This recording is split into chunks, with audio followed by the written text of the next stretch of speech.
रज़ा तमाम व्यूवर्स को वेलकम करती हूँ और साथ ही साथ उन तमाम बच्चों को अप्रिशिएट करना चाहती हूँ जिन्होंने पिछले हफ्ते की कहानी और हिफ्ज़ आयत को दूसरों को सुनाया। आज के प्रोग्राम में भी हमारे लिए करने को बहुत कुछ है, तो चलिए अपने प्रोग्राम का आगाज़ दुआ से करते हैं।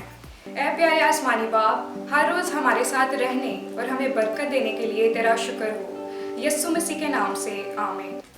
तो बच्चों खुश हो जाएं, आज के प्रोग्राम में भी हम एक बेहतरीन एक्टिविटी करेंगे, तो चलिए एक्टिविटी करते हैं।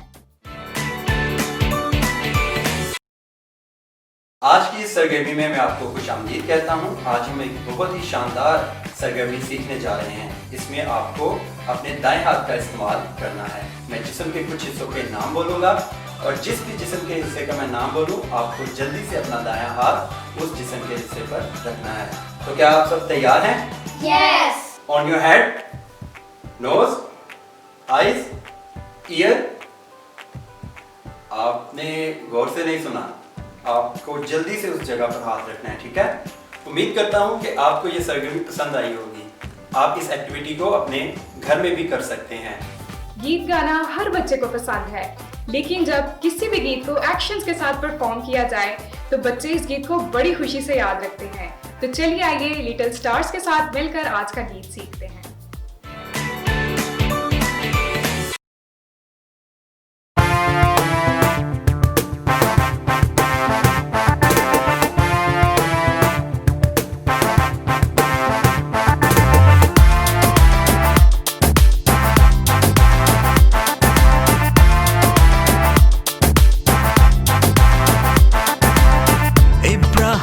चला करने इसहाक को कुर्बान, इब्राहिम चला करने इसहाक को कुर्बान। एक हकीकत दुनिया में फिर चढ़ी परवान।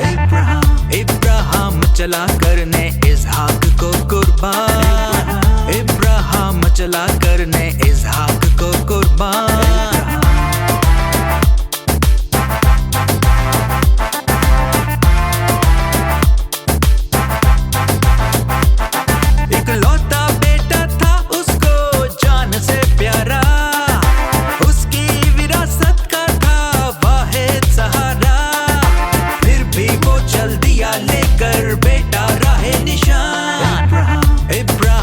चला करने इसहाक को कुर्बान, इब्राहिम चला करने इसहाक को कुर्बान।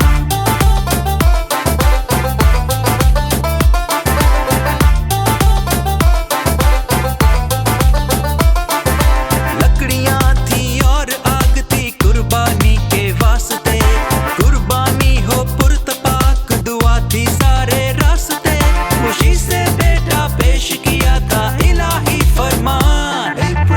इब्राहिम चला करने इसहाक को कुर्बान, इब्राहिम चला करने इसहाक को कुर्बान।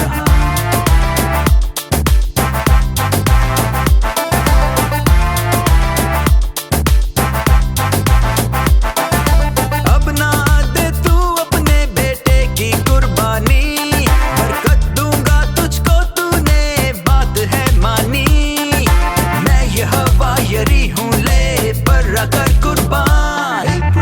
इब्राहिम चला करने इसहाक को कुर्बान, इब्राहिम चला करने इसहाक को कुर्बान। एक हकीकत दुनिया में फिर चढ़ी परवान। इब्राहिम चला करने इसहाक को कुर्बान, इब्राहिम चला करने इसहाक को कुर्बान। इब्राहिम चला करने इसहाक को कुर्बान, इब्राहिम चला करने इसहाक को कुर्बान। वाओ, ये गीत सुनकर तो मुझे अपने संडे स्कूल का दौर याद आ गया।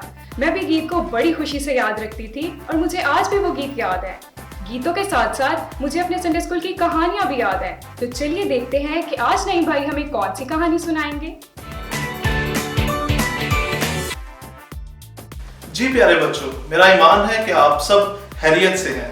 बच्चों, कभी कभार हमें घर में या स्कूल में कोई ऐसा काम करने के लिए कहा जाता है जो हमें बहुत मुश्किल लगता है और हम सोचते हैं कि हम इसको नहीं कर पाएंगे, लेकिन जब हम इसको कर पाते हैं तो हमें बहुत ज्यादा खुशी होती है, और जिन्होंने हमें ये काम करने के लिए दिया होता है वो भी हमसे बहुत ज्यादा खुश होते हैं। आज से बहुत साल पहले खुदा ने एक अजीम कौम बनाने का फैसला किया, ऐसी कौम जो खुदा के अहकामात को मान सके और उसकी पैरवी कर सके।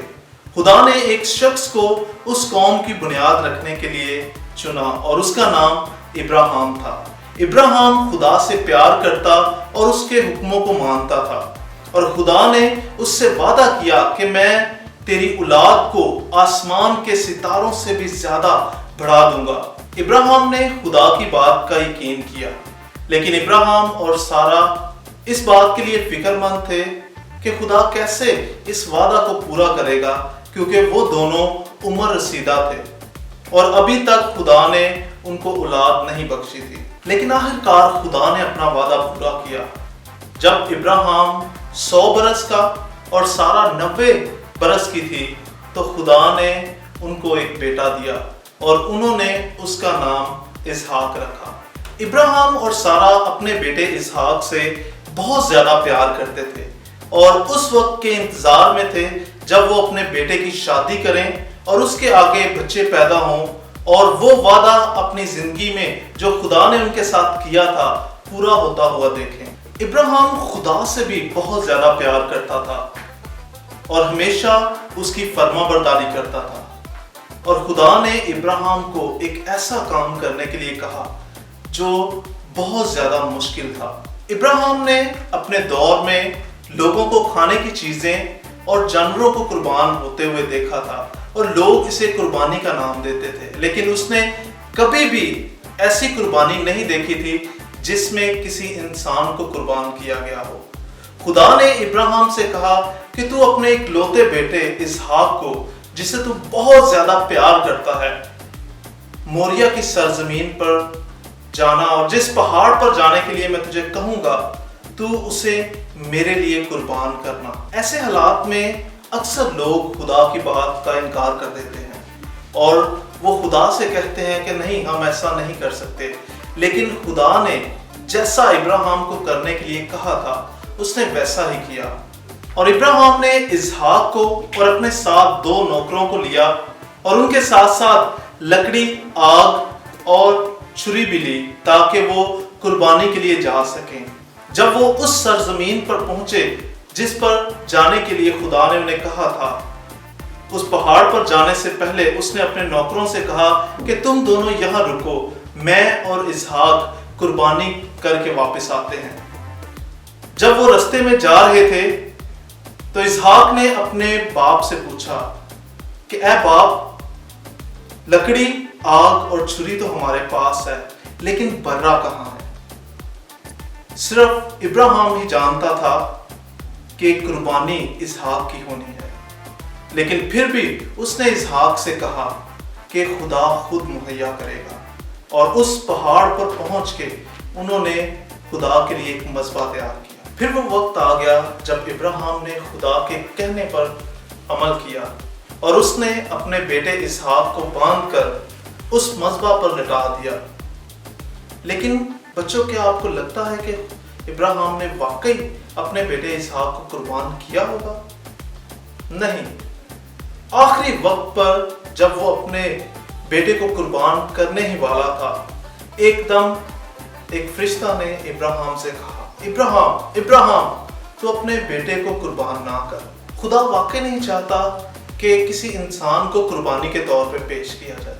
जब इब्राहिम ने निगाह की तो कुछ दूर उसने एक मेंढे को झाड़ियों में फंसा हुआ देखा, और इब्राहिम और इसहाक ने उस मेंढे को लिया और खुदा के लिए सोखनी कुर्बानी गुजरानी। खुदा ने इब्राहिम से कहा, चूंकि तूने ये काम किया कि अपने बेटे को जो तेरा इकलौता है उससे भी दरेग ना किया, इसलिए मैं तुझे बरकत पर बरकत दूंगा और तेरी नस्ल को बढ़ाकर आसमान के सितारों और समंदर की रेत की मानद कर दूंगा, और सारी दुनिया की सब कौमें तेरी नस्ल के वसीला से बरकत पाएंगी, क्योंकि तूने मेरी बात मानी।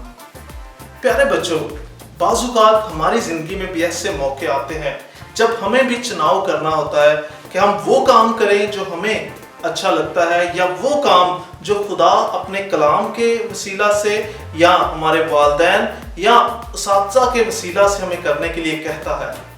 लेकिन जब हम इब्राहिम की तरह खुदा के हुक्म को मानते हैं और उस पर ईमान रखते हैं तो खुदा हमें भी बहुत बरकत देता है। मुझे उम्मीद है कि हम सब ने इस कहानी के वसीला से ईमान की मजबूती हासिल की होगी। खुदावंद आप सबके साथ हो। Thank you. बच्चों, आपने नईम भाई से ये कहानी सुनी। ये मेरी फेवरेट कहानियों में से एक है और ये बात बताते हुए मुझे बड़ी खुशी होती है कि आज की हिफ्जियत इस कहानी को याद रखने में हमारी मदद करेगी। तो चलिए आइए बाजी रूथ के साथ मिलकर आज की हिफ्जियत सीखते हैं। इस वक्त आपको स्क्रीन पर भी आज की हिफ्जियत नजर आ रही है। आज की हमारी हिफ्जियत है, अगर तुम मुझसे मोहब्बत रखते हो तो मेरे हुक्मों पर अमल करोगे। यूहन्ना 14वां बाब 15वीं आयत। अगर तुम मुझसे मोहब्बत रखते हो तो मेरे हुक्मों पर अमल करोगे। यूहन्ना 14वां बाब 15वीं आयत। जैसा कि हमने सीखा कि इब्राहिम खुदा से मोहब्बत रखता था और उसके हुक्मों को मानता था। खुदा ने उसे बरकत दी और कौमों का बाप बनाया। तो बच्चों, हमें भी चाहिए कि हम खुदा से मोहब्बत रखें और उसके हुक्मों को मानें, तो खुदा से हम भी बहुत सी बरकत हासिल कर सकते हैं। बच्चों, आज मेरे पास आपके लिए बाइबल में से 2 सच्चाइयाँ मौजूद हैं। पहली ये कि इब्राहिम का नाम पहले इब्राम था, लेकिन जब खुदा ने उसे बरकत देने का वादा किया तो उसका नाम इब्राहिम रखा, जिसका मतलब कौमों का बाप है। और दूसरी सच्चाई ये है कि खुदा ने इब्राहिम की बीवी सारी को भी एक नया नाम दिया और वो नाम था सारा, जिसका मतलब शहजादी है। उम्मीद है कि आप इन बाइबल की सच्चाइयों को जरूर याद रखेंगे। ऐ आसमानी बाप, आज के इस प्रोग्राम के वसीला से तू बच्चों को तौफीक बख्श कि वो तुझसे प्यार करे और तेरे हुक्मों को माने। मसीह यीशु के नाम में आमीन। आज के प्रोग्राम को बड़े गौर से देखने का शुक्रिया। मुलाकात होगी अगले हफ्ते नए एपिसोड की नई चीज़ों के साथ। तब तक के लिए अपना बहुत सारा ख्याल रखें और खुदा के साथ वफादार रहें। लेकिन जाने से पहले हमारे YouTube चैनल उम्मीद किड्स को लाइक, सब्सक्राइब और दोस्तों के साथ शेयर करना ना भूलिएगा। Take care.